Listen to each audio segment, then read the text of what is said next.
வணக்கம். நம்ம இன்னைக்கு பார்க்க போகிறது அப்சல்யூட் ரெக்ரெஷன் சாப்டர் 23. கொஞ்சம் சாப்டர்களுக்கு முன்னாடி ஹீரோவை ஹெவன்லி டீமன் நிர்வாணா பெவிலியனோட லீடராக நியமிச்சிருப்பாரு.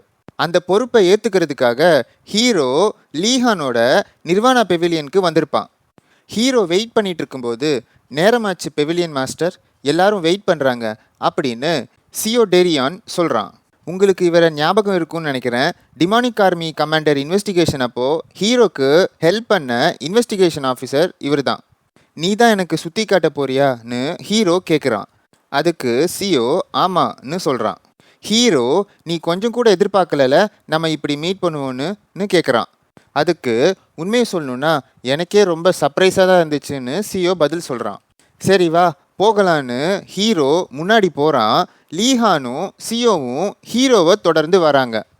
ஹீரோ வெளியில் வந்து பார்க்கும்போது நிர்வாணா பெவிலியனோட இன்வெஸ்டிகேஷன் ஆஃபீஸர்ஸ் எல்லாரும் ஹீரோக்காக வெளியில் வெயிட் பண்ணிகிட்டு இருக்காங்க. எல்லாரும் ஒன்றா சேர்ந்து வணக்கம் பெவிலியன் மாஸ்டர்னு ஹீரோக்கு மரியாதை செலுத்துகிறாங்க. ஹீரோ யோசிக்கிறான், என்னடா இது, நான் இன்னும் எதுவுமே சொல்லலை, அதுக்குள்ளே எல்லாரும் என்னை சிரிச்ச முகத்தோட பார்த்துக்கிட்டு இருக்காங்கன்னு. சியோவை பார்த்து, என்னை வரவேற்கலைன்னா அவங்களோட சம்பளத்தை குறைச்சிருவேன்னு ஏதாச்சும் சொல்லி வச்சிருக்கியா என்னன்னு கேட்குறான். அதுக்கு சியோ, அப்படிலாம் இல்லை சார்னு சொல்கிறான். அப்புறம் எதுக்கு எல்லாரும் நான் நிர்வாணா பெவிலியனோட மாஸ்டர் ஆனதுக்கு சந்தோஷப்படுறாங்கன்னு ஹீரோ கேட்குறான். ஏன்னா நீங்கள் அவங்களுக்கு பண்ண விஷயத்துக்காகன்னு சியோ சொல்கிறான். ஹீரோ யோசிக்கிறான், அப்போது டிமானிக் ஆர்மி கமாண்டர் இன்வெஸ்டிகேஷன் அப்போது நடந்த விஷயங்களுக்காக தான் இருக்கும்னு.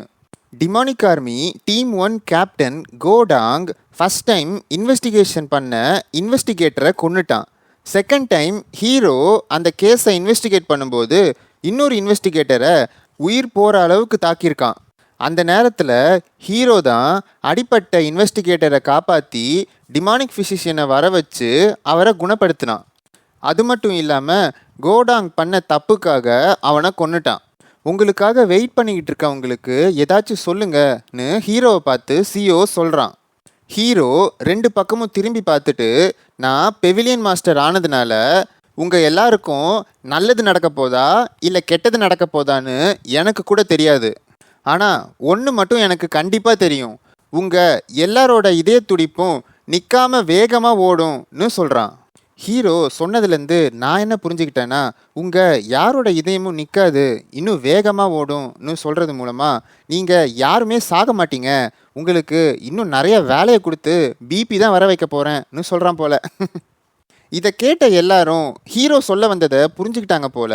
பக்கத்தில் இருக்கிறவங்கள பார்த்துக்கிட்டு எல்லாரும் உற்சாகமாக கத்துறாங்க.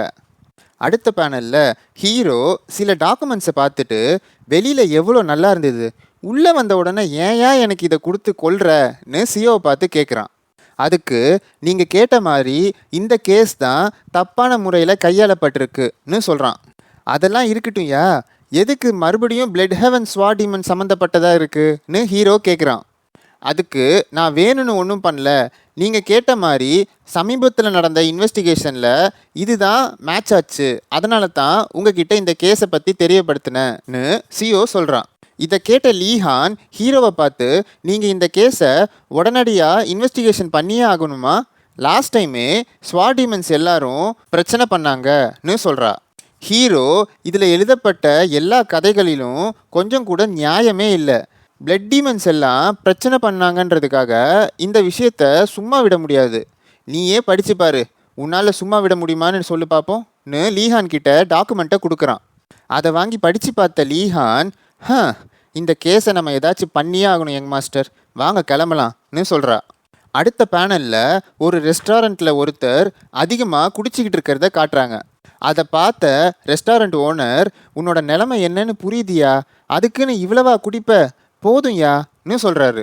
அதுக்கு, எப்படி என்னால் குடியை நிறுத்த முடியும், என்னோட பையனை 10 நாளாக கோமாவில் இருக்க வச்ச காவாலி பசங்க எல்லாரும் நிரபராதிகளாமா, வெளியில் வந்துட்டானுங்களாமான்னு சொல்கிறான்.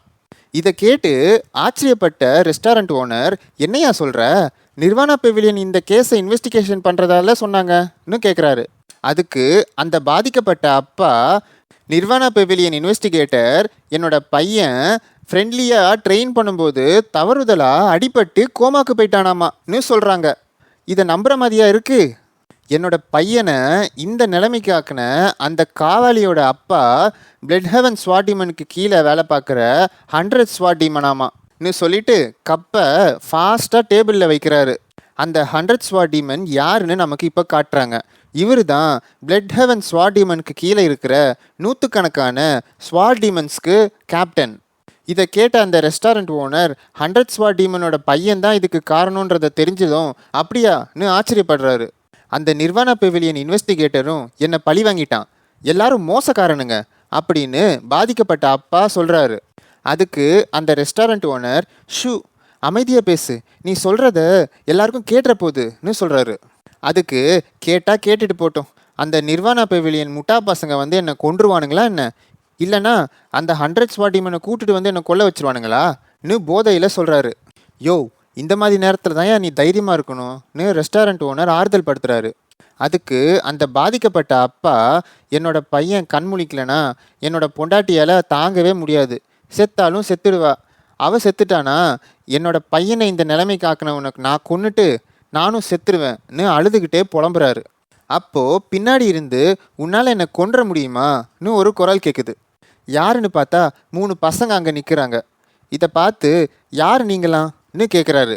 அதுக்கு அந்த 3 பசங்களில் ஒருத்தன், நீ யாரியா இன்னொருத்தனோட பையனை நீ கொன்றுவேன்னு சொல்லிட்டு இருக்கன்னு கேட்குறான்.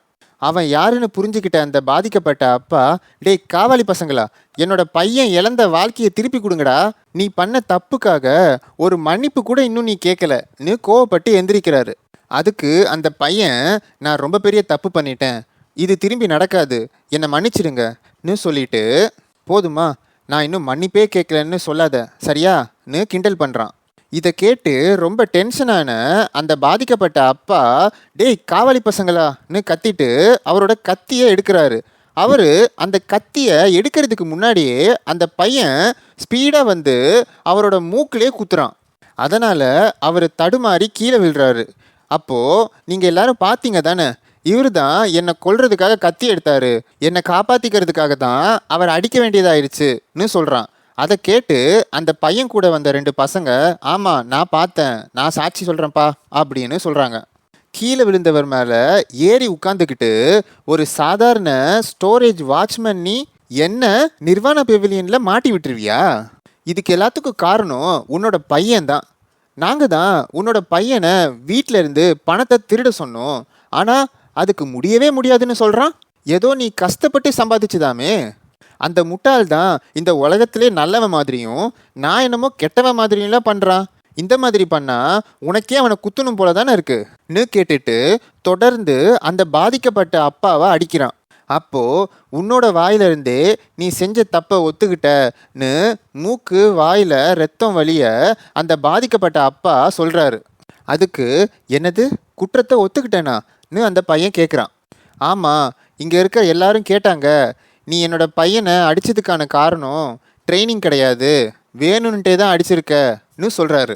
அப்போது அந்த பையன் அங்கே இருந்தவங்களை பார்த்து, உங்களுக்கு நான் சொன்னது ஏதாச்சும் கேட்டுச்சான்னு கேட்குறான். அங்கே இருக்கிறவங்க எல்லாரும் பயத்தில் எதுவும் சொல்லாமல் அமைதியாக இருக்காங்க. யாருக்கும் எதுவும் கேட்கலையாமேன்னு பாதிக்கப்பட்ட அப்பாவை பார்த்து சொல்கிறான். இதை கேட்ட அவர் அழுதுகிட்டே சத்தம் போட்டு சிரிக்கிறாரு. பாவம் எவ்வளோ கஷ்டப்படுறாருல. அப்போ கூட அந்த பையன், வளர்ந்து கெட்ட மனுஷன் பைத்தியக்கார மாதிரி அழுகுறான் பாரு, அப்பனை போலேயே பிள்ளையும்னு சொல்லிட்டு சிரிக்கிறான். அதை கேட்டு கூட வந்த 2 பசங்களும் சேர்ந்து சிரிக்கிறாங்க. அப்போது எனக்கு கேட்டுச்சு அப்படின்னு ஒரு குரல் கேட்குது. யாருன்னு பார்த்தா ஹீரோ, அப்புறம் அவன் பின்னாடி லீஹானும் சியோவும் நடந்து வந்துக்கிட்டு இருக்காங்க.